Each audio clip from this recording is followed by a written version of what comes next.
जैसा कि हम लोग यूपी पुलिस री एग्जाम की तैयारियों को स्टार्ट कर चुके हैं और हम पहला काम जो प्रीवियस ईयर क्वेश्चंस थे उसको सॉल्व कर रहे हैं, क्योंकि अभी आपने लेटेस्ट 2024 में ही पेपर दिया है और इसी पेपर का आप एग्जाम देने जा रहे हैं, तो जाहिर सी बात है कि आपको इन पेपर्स का अच्छे से अवलोकन कर लेना चाहिए। 17 फरवरी का पहले शिफ्ट का अरिथमेटिक पार्ट मैंने करा दिया था, कल की वीडियो में आपने देखा था। आज आप लोग सेकंड पार्ट करने जा रहे हैं, मतलब सेकंड वीडियो देख रहे हैं, तो मतलब शिफ्ट 2 करने जा रहे हैं। 17 तारीख को जो दूसरे शिफ्ट में पेपर हुआ था उस पेपर को हम लोग यहाँ पर अब कवर करेंगे आज के इस वीडियो के माध्यम से। ज़्यादा समय लेते नहीं है, सीधा सीधा हम लोग आगे बढ़ते हैं। बस आप अपनी कनेक्टिविटी बनाए रखिए, आप डेली की डेली बिहाफ पर हमें अपने रिस्पॉन्स फीडबैक देते रहिए, आप अपनी प्रॉब्लम्स बताते रहिए, जिससे कि हम उस पर काम कर सकें, आगे की वीडियोस में हम लोग वर्क कर सकें। फिलहाल ये जो अपने प्रीवियस ईयर के पैटर्न है इसको हम लोग कंप्लीट करेंगे, फिर आगे तैयारियों पर भी हम और चर्चाएं और रणनीति बनाएंगे और उस हिसाब से हम आगे बढ़ेंगे। ठीक है, तो ये अरिथमेटिक पार्ट ही रहेगा, इसमें डीआई का सेक्शन हम इंक्लूड करेंगे अलग वीडियो में, जिसमें डीआई एक अलग पार्ट मान करके ही आप प्रिपरेशन करिएगा। चलिए समय नहीं लगाते हैं, प्रश्नों से शुरुआत करते हैं। पहला क्वेश्चन आपके सामने बोर्ड पर आता है। पहला क्वेश्चन सिंप्लीफिकेशन का है। आप सीधा सीधा प्रश्न को देखिए क्या लिखा है और बॉडमास का नियम लगाइए, सीधा सीधा बॉडमास का नियम लगाइए। यहाँ पर 4/12 है, देखिए ध्यान से, 4/12 है, गुणे 3/2 है, भागे 4/8 है, -12 है, +4 है। आप इसमें बॉडमास को कैसे फॉलो करेंगे, क्योंकि डिवीजन भी है मल्टीप्लिकेशन भी है, तो डिवीजन पहले होता है लेकिन भिन्न के केस में बहुत चीजें बदल जाती हैं, और वो क्या होती है उसको सोचिए। ये 4/12 ही रहने दीजिए, इसको गुणे रहने दीजिए 3/2, अर्थात यह एक संख्या ही है। अब इस भाग को भी आप गुणा बना दे और गुणा बना दे इसको 8/4 कर दे, बस इतना ही कर दे, क्योंकि डिवीजन होता ही नहीं भाग में, फ्रैक्शन में डिवीजन ही मल्टीप्लिकेशन बन जाता है रेसिप्रोकल का, अर्थात व्युत्क्रम का। और यहाँ पर अगर सोचो तो आप लिख सकते हो -12 + 4 -8, अभी से लिख लो, कोई दिक्कत नहीं है। अब देखिए जो हो सकता है, 4 दूना 8 होता है, 2 2 को खत्म कर देगा, 3 चौके 12 होता है, 4 इसको खत्म कर दिया, बचा कुल मिला के 1, मतलब ये फाइनली ओवर हो चुका है। आप देख रहे हैं यह पूरा का पूरा कंप्लीट हुआ था। 1 - 8 क्या होगा बताएं, -7। इस प्रश्न के लिए राइट सोल्यूशन आपका -7 है, सी ऑप्शन करेक्ट हल है। तो आप लोग क्लियर कर लीजिए, -7 इस क्वेश्चन का करेक्ट सोल्यूशन माना जाएगा। नेक्स्ट क्वेश्चन पर आइए। ये भी देखिए सिंपल सा एक सटीक मल्टीप्लिकेशन है। आप ऐसे क्वेश्चन को देखो बिल्कुल घबराइए मत, आप नंबर को देखिए बस, केवल दशमलव अभी भूल जाइए, भी नंबर देखिए। 3 चौके 12, 3 36 चौके 144, लिख दो 144। और इसके अलावा यहाँ पर 3 जीरो है अंत में, सॉरी 2 जीरो है, 2 जीरो लगा लीजिए, और कहीं पर जीरो अंत में नहीं ना, नहीं। अब दशमलव सेट करिए, 3 स्थान 2, 3 2 5, 5 1 6, 6 स्थान पे दशमलव लगाना है। 1 स्थान, 2 स्थान, 3 स्थान, 4 स्थान, 5 स्थान, 6 स्थान। अब इस 0 का कोई मतलब नहीं है, 0.0144 ये राइट सोल्यूशन है जो आप देख सकते हैं, 0.0144। सी ऑप्शन इस प्रश्न का करेक्ट हल है, जो आप लोग उतार लीजिए, C option right solution. Second question आपका डन होता है, पूर्ण होता है। आई होप आपको क्लियर हुआ होगा ना। थर्ड पर आइए। उन जोड़ियों की संख्या के बारे में जिनका एचसीएफ 15, एलसीएम 138 है, हम निश्चित रूप से क्या कह सकते हैं। थोड़ा सा एलसीएम और एचसीएफ के फैक्ट को समझ लीजिए आप लोग। अगर आपको कभी भी किसी समूह की या पेयर की, 2 भी हो 3 भी हो, संख्याओं का अगर मेरे को एलसीएम निकालना है, तो एलसीएम वह संख्या होती है जो दी गई संख्याओं से पूर्णतः विभाजित होती है। सबसे छोटी संख्या होती है जो दी गई सभी संख्याओं से पूर्णतः विभाजित होती है, लेकिन इन संख्याओं में सबसे बड़ी होती है या उससे भी बड़ी होती है। मतलब ऐसे कह सकते हैं कि इन संख्याओं में किसी से छोटी नहीं हो सकती है। एक नंबर और होता है एचसीएफ। एचसीएफ क्या करता है, संख्याओं को पूर्णतः विभाजित करता है, संख्याओं को पूर्णतः विभाजित करता है, और दी गई संख्याओं में सबसे छोटा होता है या उससे भी छोटा होता है, लेकिन कहा जाता है दुनिया का सबसे बड़ा नंबर जो इन दी गई संख्याओं को पूर्णतः डिवाइड कर सके। अब समझिए कॉन्सेप्ट, जो एचसीएफ होता है बहुत ही पावरफुल होता है, ये सभी संख्याओं को डिवाइड कर लेता है, साथ साथ एलसीएम को भी डिवाइड करता है। एलसीएम को भी डिवाइड करता है, इस बात को जरूर दिमाग में रखिएगा। संख्याओं के जोड़ को डिवाइड करता है, संख्याओं के अंतर को डिवाइड करता है, संख्याओं के गुणनफल को डिवाइड करता है, और एलसीएम को तो करता ही करता है। इस प्रश्न में कहा गया हमें ऐसे पेयर बताने हैं, या ऐसे कितने पेयर हो सकते हैं जिनका एचसीएफ 15 हो, एचसीएफ क्या हो 15 हो, और एलसीएम क्या है 138 है। जब मैंने आपसे कहा कि एलसीएम को एचसीएफ डिवाइड कर लेता है, जब आपने सोचा कि 15 से चले पहले 138 को ही चेक कर ले क्या जा रहा है, तो पता चला 15 9 135 होता है, 15 काट ही नहीं पाएगा एलसीएम को। जब नहीं काट पाएगा तो हम ऐसी कोई भी पेयर आपको हम देने में सक्षम नहीं है। ऐसा कोई नंबर समूह हम नहीं दे सकते हैं जिनका एलसीएम 138 हो तो एचसीएफ 15 हो, ऐसा पॉसिबल नहीं है। तो हम ऐसे देखिए यहाँ पर ऑप्शन में ऐसी केवल एक जोड़ी बिल्कुल काट दीजिए, ऐसी कई जोड़ी है तो बिल्कुल ख़त्म करिए, ऐसी कोई जोड़ी मौजूद नहीं है। अगर सी ऑप्शन आप लगाए थे और आगे अगर संभावना बनेगी ऐसे प्रश्नों की तो आप लगाएंगे, तभी यह प्रश्न आपको करेक्ट आंसर या सही आंसर देगा, मतलब सही मार्क्स आपको मिल पाएगा। ठीक है, तो सी ऑप्शन राइट सोल्यूशन था। चौथा क्वेश्चन देखिएगा आपके सामने है, क्या दिया है क्वेश्चन में, यदि 851 रुपए को 1:2 1/2 है, 1/2 अनुपात 2/3 अनुपात 3/4 के रूप में 3 भागों में विभाजित किया जाता है, तो पहला भाग क्या होगा। पहला है 1/2, दूसरा है 2/3 और तीसरा है 3/4। आपको इनको डिस्ट्रीब्यूट करना है, 3 टर्म को ऐसा डिस्ट्रीब्यूट करना है कि यह 851 को बांट सके और पहले टर्म को आपको बताना है। जब कभी भी ऐसे फ्रैक्शनल फॉर्म में रेशियो दिए रहते हैं तो आप इनके डिनोमिनेटर का एलसीएम ले लिया करिए। 4 तियां 12 होता है, एलसीएम कितना हो जाएगा, 4 तियां 12। अभी 2 छंगे 12 हुआ, ठीक है, 2 छंगे 12 हुआ, 3 चौके 12, 4 दूना 8 हुआ, 4 तियां 12, 3 तियां 9, मतलब इन तीनों संख्याओं का जो रेशियो है वो कितना होगा, 6, 8 और 9 का रेशियो होगा। 6, 8 और 9 का रेशियो होगा इन तीनों संख्याओं का। करेक्ट है। आपके पास पैसे कुल कितने हैं, पैसे हैं हमारे पास 851। 851 को बांटना है इन्हीं तीनों भाग में, मतलब ये पहले का भाग है, ये दूसरे का भाग है, तीसरे का भाग है। 8, 6, 14, 14, 9, 23 होता है। 23 बराबर 851 कर दें, 23 बराबर 851 कर दें। 1 बराबर क्या होगा, 23 तिया 69 होता है। अगर हम इसको डिवाइड करते हैं तो 23 तिया क्या होता है, 69, और 15 से 9 6 हो गया। अगर हम डिवाइड कर दें, देखिए 23 तिया 69, तो 15 से 9 आपका 6 होता है, और 7 से 6 1 होता है, और यहाँ पर हम 1 कर दें तो मेरे हिसाब से 7 बार और जाएगा, 7 तरीके कई 7 दूना 14, 7 बार जाएगा, मतलब 1 बराबर 37 हो गया। अब 1 बराबर 37 हो गया तो आपको पहला भाग अर्थात 6 का मान निकालना है, तो 6 बराबर 6 सते 42, 6 तरीक 18, 4 क्या होता है 22, 222 है, और पहला ऑप्शन है इस प्रश्न का राइट सोल्यूशन है। 222 मतलब 222 is the right solution. First option is the correct sum. चौथे प्रश्न का करेक्ट हल आपके पास है, 222 यही सही उत्तर है। ठीक है, चलिए 5वें क्वेश्चन पर आइए। एक गांव में हैजा के कारण 10% लोगों की मृत्यु हो जाती है। अक्सर होता है जब कभी महामारी आती है, जैसे कोरोना थी, तो वैसे यहाँ पर भी हैजा के कारण 10% लोग की मृत्यु हो जाती है। इसके कारण शेष लोगों में से 25% लोगों ने डर की वजह से गांव ही छोड़ दिया। जो बचे उसमें से भी 1/4 लोग गांव छोड़ के चले गए। फिर जनसंख्या घटकर 2025 रह गई, जनसंख्या केवल 2025 रह गई। तो गांव में मूलतः रहने वालों की कुल संख्या ज्ञात करो, पहले कितने थे। परसेंटेज का सतत चेंज वाला क्वेश्चन है, मतलब सतत आधारित यहाँ पर चीजें दी गई हैं। 10% लोग की मृत्यु हुई है, 10% मतलब 1/10 होता है, 1/10 होता है। और 25% लोग गांव छोड़कर चले गए जब डर की वजह से, 25% 1/4 होता है। 25% 25/100 करिए, 1/4 होता है। कंडीशन समझिए कैसे इसका वर्क करेगा। हम कहेंगे 10 में 1 कम हो गए, मतलब मृत्यु हो गई, तो बचे कितने 9, मूलतः ए हैं। 10 में 1 कम हुए जब हैजा की वजह से, तो 10 में 1 घटते हैं तो 9 बचते हैं। फिर उसके बाद 25% लोग यहाँ पर गांव छोड़कर चले जाते हैं। इसका मतलब अगर 4 बचे थे उसमें भी 1 निकल करके 3 बच गया। अब यहाँ पर कंडीशन देखिए कि यह हमारी मूल आबादी है और यह हमारी बची आबादी है। इसका मान कितना है, 2025 है। आपको इसका मान बताना है कि एग्जैक्टली यह कितना हो जाएगा। चलिए डिसाइड करते हैं। 9 त्रिक 27 ऐसे अलग अलग काट दीजिए। जैसे देखिए नियमता ये होता है 9 त्रिक 27 की तुलना 10 चौके 40 से करनी है। 27 का मान इतना है, 40 का मान हमको निकालना है। अब जैसे इसमें हम डायरेक्ट अगर मान लो भाग नहीं आता है, नहीं कर पाते हैं, तो आपको क्या करना चाहिए, अलग अलग ही डिवाइड करना चाहिए। जैसे 9 से काटें, 9 दूना 18, 2 0, 9 दूना 18, 9 पचे 45।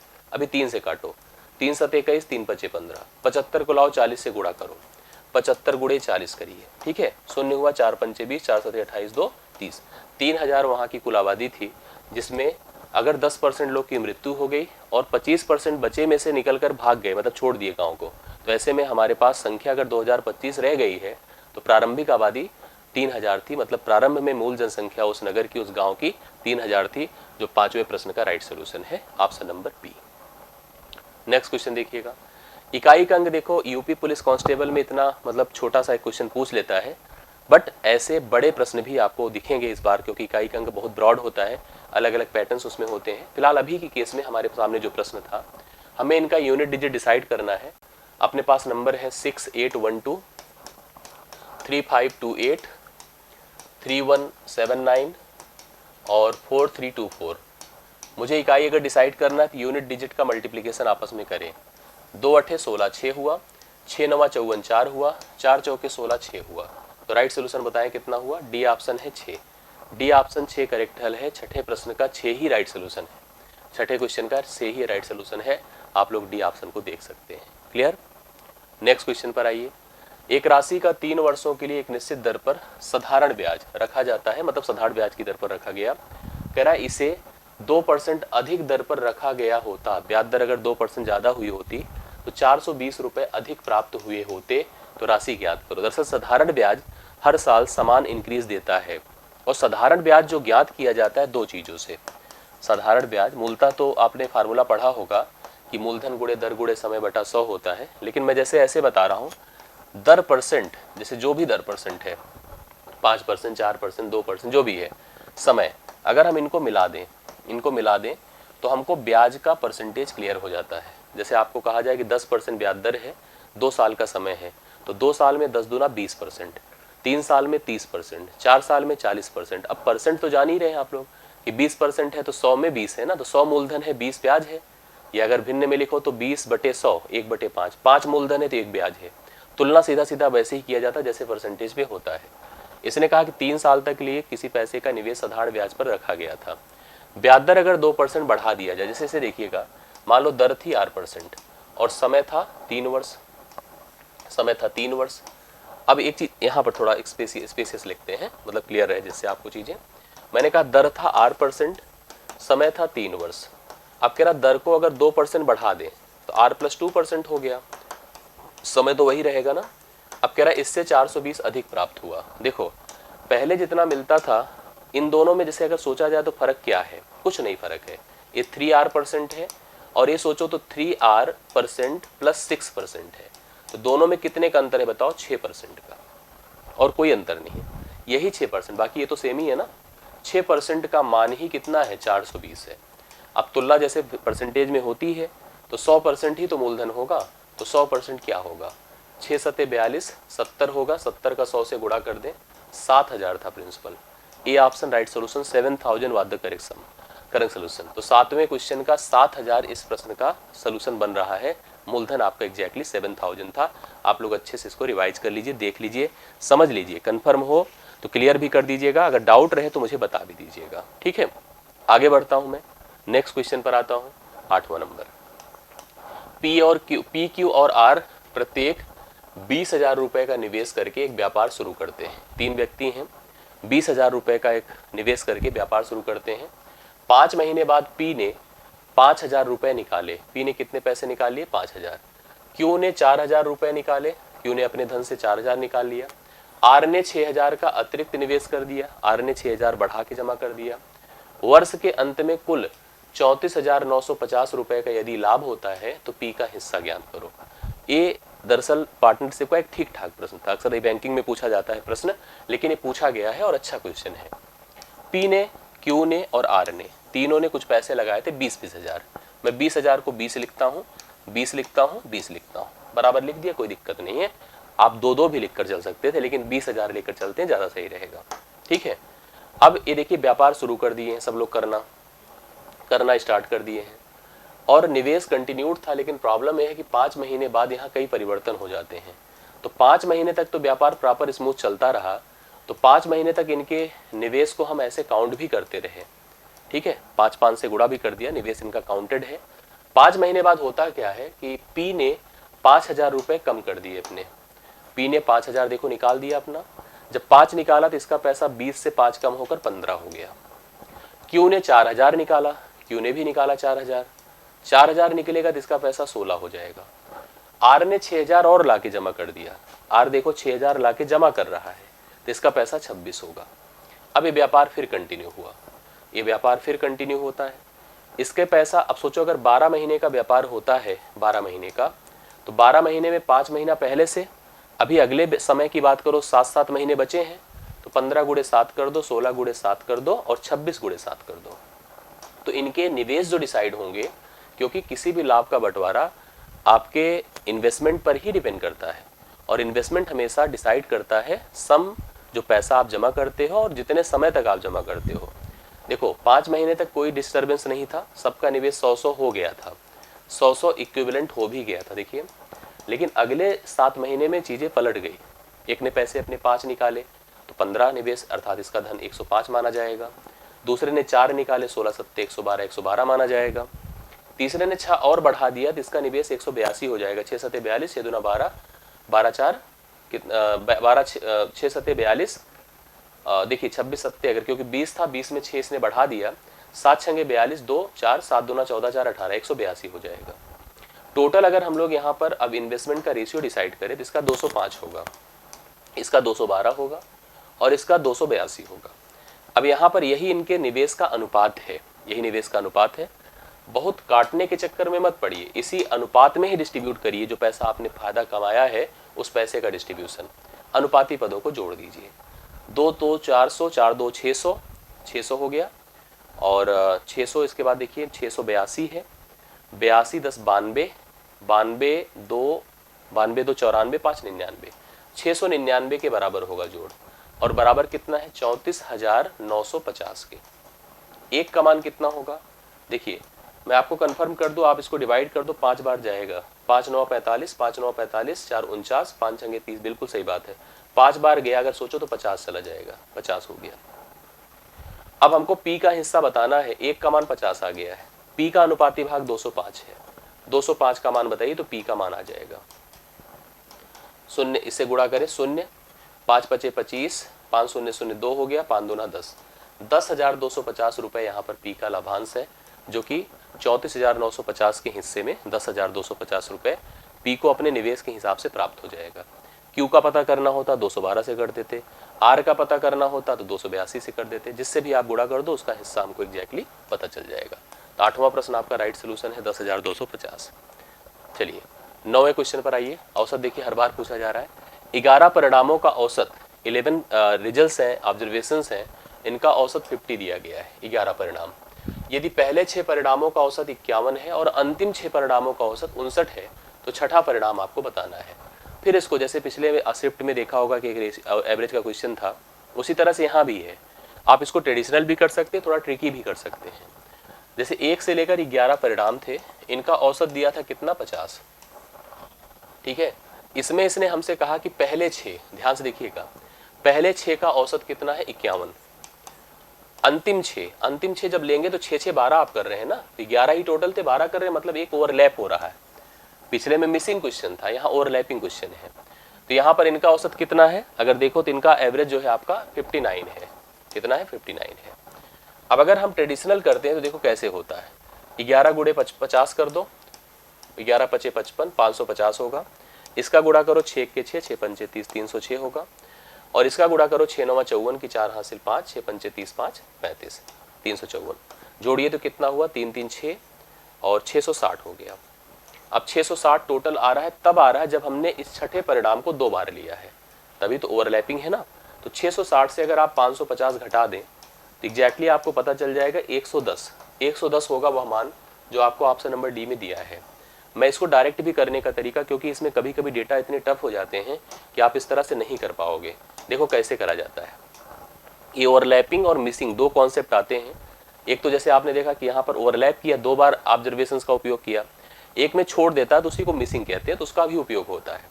यहाँ पर 11 का एवरेज दिया है 50, पहले 6 परिणाम का औसत हमको दिया है 51, अंतिम 6 परिणाम का औसत दिया है 59। तो छठा परिणाम आपसे पूछा गया, छठा परिणाम क्या होगा, समझिए। एक कितना ज्यादा है बोलो, 1 ज्यादा है। एक कितना ज्यादा है बोलिए, 9 ज्यादा है। दोनों जोड़ दिया तो कितना होता है 10।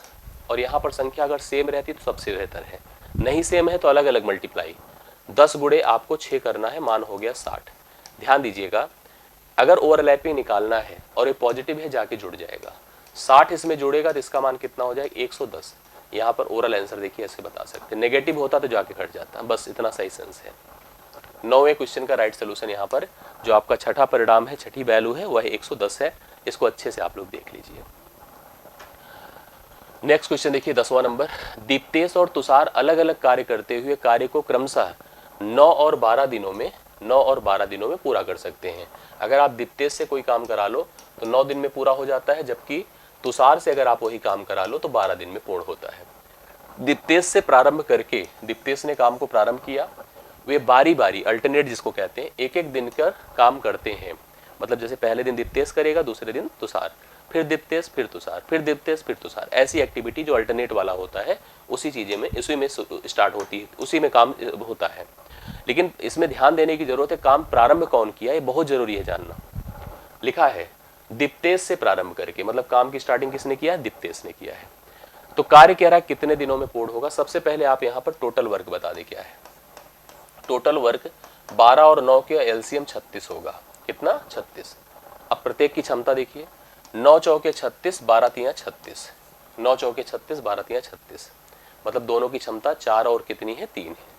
अब यहाँ पर कंडीशंस क्या है कि अल्टरनेट काम होता है। जैसे ऐसे देखिए काम होगा, ऐसे काम स्टार्ट कर दो और कभी ना कभी तो इंड होगा ना। सबसे पहले कौन करने आया, दीप्तेश आया, कितना काम करेगा, 4। फिर कौन करने आया, तुषार, कितना करेगा, 3। अब आपने देखा 2 दिन बीत जाएगा, 4 3 7 काम पूरा होगा, 7 काम। ऐसे ही फिर से 2 दिन में 7 काम, फिर 2 दिन में 7 काम, फिर 2 दिन में 7 काम। तो आपको इन दोनों की क्षमता ले लेनी है और इसको इससे भाग करना है, मतलब 7 से इसको भाग करिए। कितना बार गया, 5 बार। 5 बार में कितना कार्य पूर्ण हुआ बताइए, 35 कार्य समाप्त हुआ, 35 कार्य समाप्त।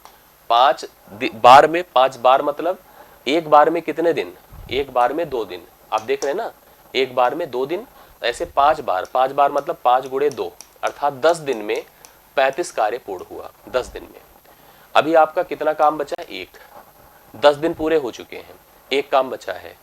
करने कौन आएगा आप बताइए, दीप्तेश, जो प्रारंभ कर रहा है, क्योंकि समाप्त किया होगा तुषार। करने आएगा दीप्तेश, जो एक दिन में 4 काम करता है तो उसे 1/4 दिन और लगेगा। तो यहाँ पर 10 दिन पहले से लग चुका है, 1/4 और लगेगा, 10 चौके 40 है कि 41/4 दिनों में कार्य पूर्ण होगा। 41/4 ऑप्शन नंबर ए है राइट सोल्यूशन। इतने दिनों में आपका कार्य समाप्त हो जाएगा। जिस कार्य को दीप्तेश और तुषार ने अल्टरनेट करने का निर्णय लिया था, वह कार्य आपका ए ऑप्शन 41/4 दिनों में पूर्ण होगा। ये हो गया 10वां नंबर। 11 देखिएगा, 33 मीटर कपड़ा बेचने पर, ये बढ़िया सा क्वेश्चन होता है लेकिन है पुलिस लेवल का, कभी कभी लोग कंफ्यूज हो जाते हैं।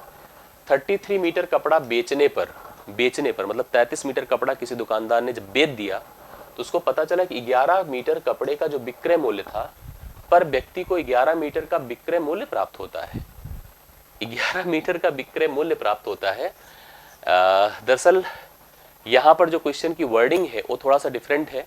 जैसे यहाँ पर लिखा है कि जो है 11 मीटर कपड़े के क्रय मूल्य या विक्रय मूल्य के बराबर लाभ प्राप्त होता है। अब ये मैं फिर थोड़ा सा यहाँ पर वर्डिंग को देख करके डाउट हूँ, क्योंकि लिखा रिटन गलत है। अंग्रेजी देख लेते हैं। By selling 33 metres of the cloth 1 gains the selling price of the 11, नहीं, 11 मीटर का विक्रय मूल्य प्राप्त होता है या 11 मीटर के विक्रय मूल्य के बराबर का लाभ प्राप्त होता है। जब 33 मीटर कपड़ा किसी ने बेच दिया तो उसको 11 मीटर के विक्रय मूल्य के बराबर का लाभ प्राप्त होता है, ऐसा प्रश्न होता है, या क्रय मूल्य के बराबर का लाभ प्राप्त होता है, दोनों बातें होती हैं। 11 मीटर कपड़े के विक्रय मूल्य का लाभ प्राप्त होता है, तो आपसे कहा लाभ का प्रतिशत ज्ञात करो। जब उसने 33 मीटर कपड़ा बेच दिया, देखिए एकदम ट्रेडिशनल समझिए तो कैसे होता है। अगर मान लो 1 मीटर का एसपी, 1 मीटर कपड़े का 1 मीटर का एसपी अगर 1 रुपए है, ठीक है, तो 11 मीटर का एसपी क्या होगा, 11 रुपए होगा। 33 मीटर का एसपी क्या होगा, 33 रुपए होगा, 33 रुपए होगा। मतलब एक तरह समझो, जब उसने 33 मीटर बेचा तो उसके रेवेन्यू, उसके पॉकेट में कितना आया, 33 रुपए आया। उसमें लाभ क्या है, 11 रुपए है। अब आपको लाभ देखो डिसाइड किया जाता है हमेशा क्रय मूल्य पर। किस पर, क्रय मूल्य पर, कि लगाया कितना। आप सोचो अगर आप कोई सामान को 33 में बेच रहे हो, 11 रुपए का आपका बेनिफिट है, फायदा है, तो आप खुद ही बताओ आपका क्रय मूल्य क्या रहा होगा। क्रय मूल्य आपका 33, विक्रय मूल्य माइनस लाभ रहा होगा 22 रुपए। क्रय मूल्य आपका कंफर्म हो गया। अभी आपको लाभ का प्रतिशत पता करना है, तो लाभ का प्रतिशत जो होता है, लाभ का मान 11 गुणे 100 बटा क्रय मूल्य, 11 दूना 22 होता है, 2 से डिवाइड करो 50%, अर्थात ऐसी कंडीशन में उसे 50% का लाभ है। यहां पर एक नोट दिमाग में जरूर रख लीजिएगा, जब अगर हम यम वस्तुएं बेचें, अगर हम यम वस्तु बेचें और यन वस्तु का लाभ हो, n वस्तु का लाभ हो, तो लाभ का जो प्रतिशत होता है, लाभ का प्रतिशत जो होता है वो n गुणे 100 बटे m माइनस n होता है। जैसे यहीं पर आपने देखा कि 11 वस्तुओं के विक्रय मूल्य के बराबर लाभ है, तो 11 गुणे 100 करिए बटे कितनी वस्तु बेचा है 33, माइनस कर दो 11, 11 से निकलेगा 33 से निकलेगा 11, 22 होगा, 11 दूना 22 होता है, 2 से डिवाइड कर दे 50%, डायरेक्टली आंसर बता सकते हैं। तो राइट सोल्यूशन यहाँ पर है। यहीं पे प्रश्न अगर क्रय मूल्य दिया होता तो आप कमेंट कर देना कि उत्तर क्या आएगा, कि अगर 11 मीटर के क्रय मूल्य के बराबर लाभ होगा तब भी प्रश्न बन जाता है। ठीक है, नेक्स्ट क्वेश्चन पर आइए। एक त्रिभुजाकार खेत का आधार उसकी ऊंचाई का 3 गुना है। खेत का जो आधार है ऊंचाई का 3 गुना है। यदि खेत की जुताई की लागत 24.868 रुपए प्रति 100 मीटर के अनुसार 333.18 रुपए है, इसका आधार ज्ञात करो कितना है। मैं एक बात आपको बता दूं, कभी भी किसी रिस्पेक्ट में अगर आपको कुल दाम पता है, कुल मूल्य और रेट पता है, जैसे हम सामान खरीदने जाए और हमको कोई पेन खरीदनी है, कॉपी खरीदनी है, तो दुकानदार ने कहा भैया देखो 10 रुपए वाली पेन है, कुल 100 रुपए लगेगा, तो हम कितनी पेन खरीद रहे हैं, 10 पेन खरीद रहे हैं। 20 रुपए पेन वाली पेन है, 100 रुपए लगेगा, तो हम 5 पेन खरीद के लाएंगे। इसी तरह से अगर हमको जैसे इस प्रश्न में जुताई की लागत इतने रुपए प्रति मीटर स्क्वायर, मतलब यह रेट है, तो आपको निकालना क्या है, और ये क्या है, इतने रुपए है, दाम है। और अगर कभी भी आप जुताई करते हैं, सिंचाई करते हैं, फसल लगवाते हैं, ईंट बिछवाते हैं, मार्बल लगवाते हैं, पेंट करवाते हैं, तो हमेशा एरिया डिसाइड होता है। क्या, एरिया। तो आप यहाँ कह सकते हो कि एरिया इस त्रिभुजाकार खेत का टोटल अमाउंट जो पैसे आपके लग रहे हैं 333.18 डिवाइड बाई रेट। थोड़ा सा रेट में डाउट है, यह जो रेट है 100 मीटर स्क्वायर का है, तो 1 मीटर स्क्वायर का रेट क्या होगा, 100 से भाग करना पड़ेगा, तो 0.2468 रुपए होगा, क्योंकि यह 100 मीटर स्क्वायर का इतना है, 1 मीटर स्क्वायर का 100 से और भाग कर दीजिए, इतने पैसे टोटल लगेंगे। और यह जो हमने डिसाइड कर दिया यही एरिया है, यही एरिया है। अब ये ऐसे त्रिभुजाकार खेत का है जिसका जो आधार है, क्योंकि त्रिभुज का देखो ये सिस्टम होता है, ये आधार है और ये इसकी ऊंचाई है। आधार उसकी ऊंचाई का 3 गुना है। अगर ऊंचाई मान लो h है तो आधार आपका 3h है। ठीक है, अब आप इसको ऐसे लिख सकते हैं, क्योंकि एरिया जो होता है त्रिभुज का क्या, 1/2 गुणे base into height, base into height, ये आपको पता है। तो हम लिख सकते हैं 1/2 गुणे बेस कितना है, बेस हमारा 3h है और हाइट हमारा h है। h निकलेगा तो आप उसका 3 गुना कर दोगे तो बेस हो जाएगा। अब आप देखो कैसे इसको कैलकुलेट करते हैं। यहाँ पर जैसे आप पहला काम करो दशमलव को एलिमिनेट करने का। एलिमिनेट कैसे होगा, एक तो जैसे आप इसका जैसे 2 जीरो अगर बढ़ा दें यहाँ पर, अब दशमलव हटा दें, तो दोनों के दशमलव खत्म हो जाएंगे।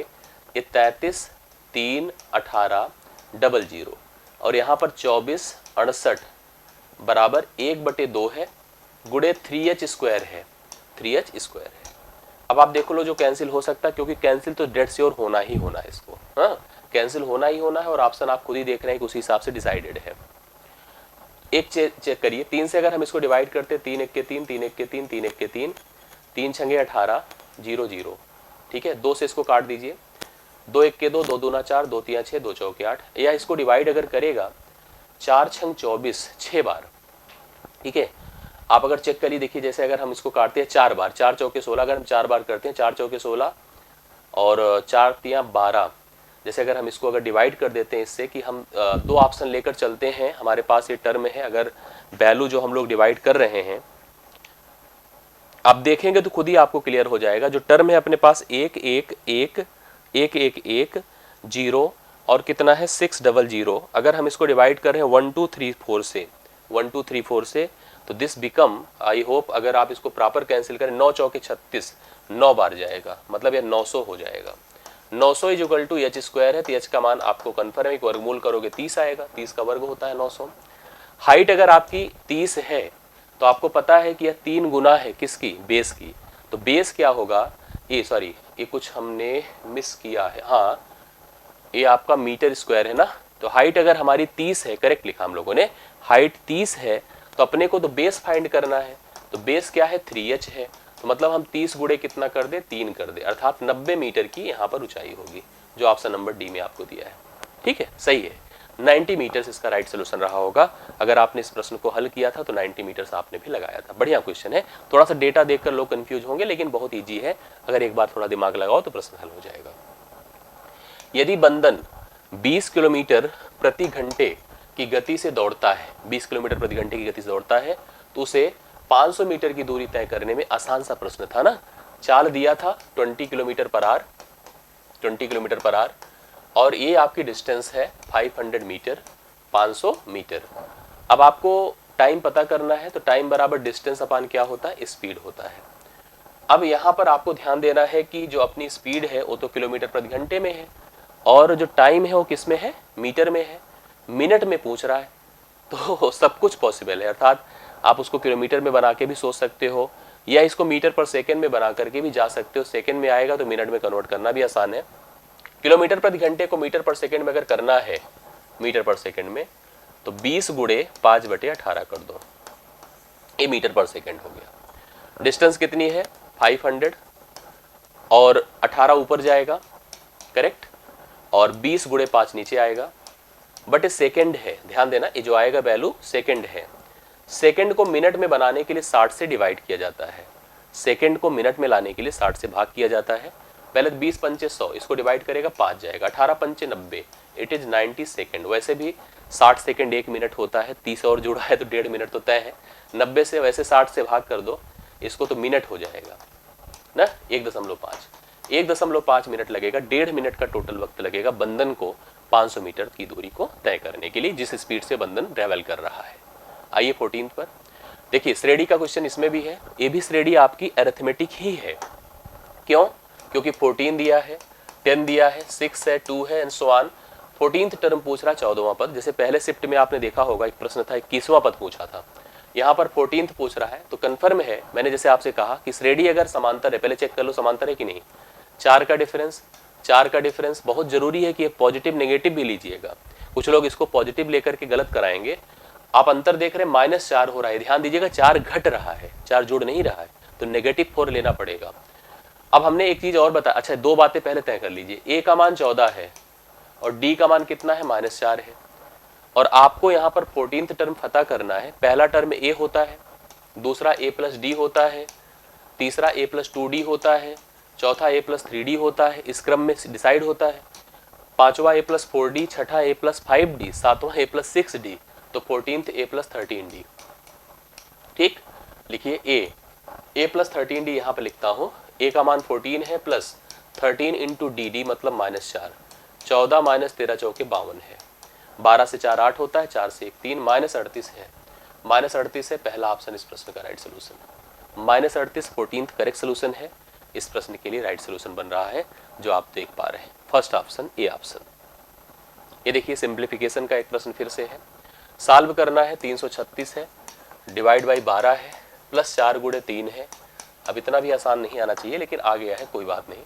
12 दिया 36, 30 है, 4 दिया 12 है, 12 और 30 जोड़ दिया तो कितना होता है, 42। पहला ऑप्शन राइट सोल्यूशन है, पहला ऑप्शन। इस प्रश्न का 15th का जो है पहला ऑप्शन क्या है, राइट सोल्यूशन है, आप लोग देख लीजिए। अब आता है आपका आज के इस शिफ्ट का लास्ट क्वेश्चन। लास्ट क्वेश्चन क्या है, एक आदमी 5 बेटों, 4 बेटियों और 2 भतीजों के बीच 12,900 रुपए बांटता है। यदि प्रत्येक बेटी को प्रत्येक भतीजे से 4 गुना अधिक मिलता है और प्रत्येक बेटे को प्रत्येक भतीजे से 5 गुना अधिक मिलता है, तो प्रत्येक बेटी को कितना धन मिला, कितना पैसा मिला, ये डिसाइड करना है। तो उसके आदमी के देखो 5 बेटे हैं, ये पर्सन है, उसके 5 बेटे हैं, 5 बेटे हैं, ये 5 सन हैं, बेटे हैं। 2 बेटियां हैं, 2 डॉटर हैं, 2 डॉटर हैं, और 2 भतीजे हैं, भतीजे मतलब नेफ्यूज होते हैं, यन लिख दिया। ठीक है, हिंदी में लिखना चाहे तो यहाँ बेटा, ये आपका बेटी, और ये क्या है, भतीजा। प्रश्न पढ़िए कैसे क्या कहा है। कुल पैसे 12,900 है। एक बात हम लोग ऐसे कर सकते थे कि यहाँ पर थोड़ा सा हम इसको रेशियो बिहाफ पर ले जाए तो ज़्यादा अच्छा रहेगा, ऐसे करने में बल्कि आपको कन्फ्यूजन होंगे, लेकिन कर सकते बहुत इजीली। देखिए कैसे कैसे कैसे, उसके पास कितने पर्सन्स हैं, 5 बेटे हैं, ठीक है, 5 बेटे हैं, 2 भतीजे, 4 बेटियां हैं और 2 भतीजे हैं। टोटल पैसे 12,900 हैं, इसी का बंटवारा करना है। प्रत्येक बेटी को प्रत्येक भतीजे से 4 गुना ज़्यादा मिलता है, 4 गुना अधिक मिलता है।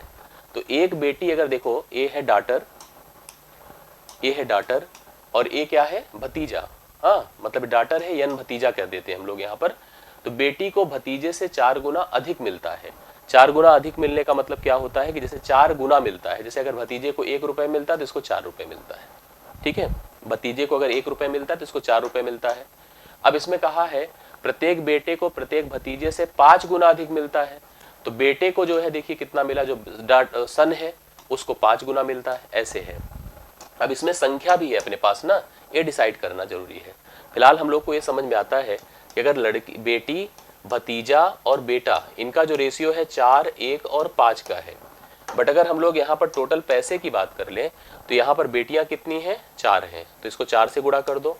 भतीजे कितने हैं, 2 हैं, और बेटे कितने हैं, 5 हैं। तो ये जो पैसे का बंटवारा हुआ 16, 2 और 25 का, ये है रेशियो।